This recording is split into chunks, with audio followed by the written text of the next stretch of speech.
Buenas tardes, mi nombre es Lady Paola Sánchez. Estoy en primer semestre de Regencia de Farmacia. Pertenezco a la FESAT, sede central Tunja. Este trabajo lo presentamos para el área de competencias comunicativas. Y yo soy su compañera de trabajo, Gina Alexandra Sánchez. Igualmente pertenezco a la FESAT, Tecnología en Regencia de Farmacia.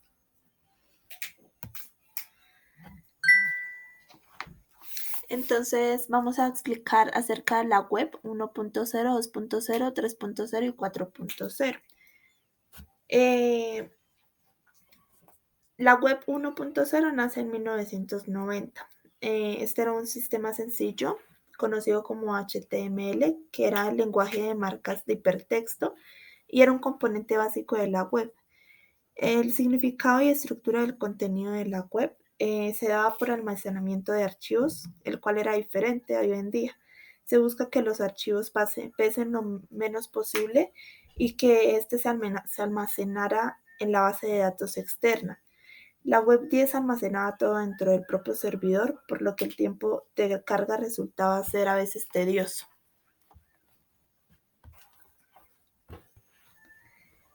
Uno de los inicios de la web 10 son las CMS, que son sistemas de gestión de contenidos. En estos momentos no existían, pues recordemos que, como dijimos anteriormente, solo tenían lenguajes de marcas que eran de hipertexto o conocidos como HTML, que pues a través de los años evolucionaron y ya en la web 2 podemos encontrar el CMS. Eh, la web 1 también se caracterizó por la CGI, entonces esta cargaba con el funcionamiento que era de imagen generada por computadora o gráficos generados por la misma computadora. Hoy en día esto ha evolucionado, también se conoce con el mismo nombre, pero en otras siglas. Las etiquetas patentadas eran soportes, pero estas crearon problemas de incompatibilidad en los sitios de la web. Muchas de las veces la web fueron conocidas más como la línea de base del Internet, pero era como una forma muy rudimentaria y no generaban mucho acceso o mucha interactividad entre el hombre y la máquina. Y uno de los ejemplos que salieron a luz fueron el Netscape, la Altavista, el AOL o el más conocido hoy en día, Yahoo, utilizado por muchas empresas o personas. Vamos a entrar a ver la web 2. Esta se diferenciaba de la anterior en cosas muy mínimas. Pues al pasar de los años, que en realidad no fueron muchos, se dejó atrás la comunicación unidireccional y en esta encontramos que los usuarios interactúan mucho con la máquina, por decirlo así, o el computador, y jugaban un papel muy importante, pues la mayoría del contenido creado por el usuario era para él y asimismo creado por él mismo. Y entonces se dio como más avance a la interactividad que había entre estas dos partes. Fue el aspecto más relevante de una web a otra. La llegada de esta web cambió por completo a las sociedades.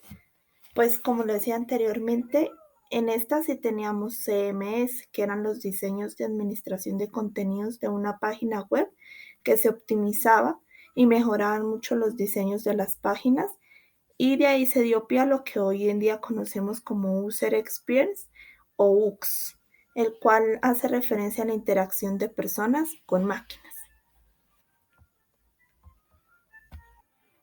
Bueno, a continuación yo les voy a hablar sobre la Web 3 o 3.0, la cual nace en el año 2010 y una de sus características es la interactividad y personalización en la cual es la forma de distinguir de manera rápida a esta web.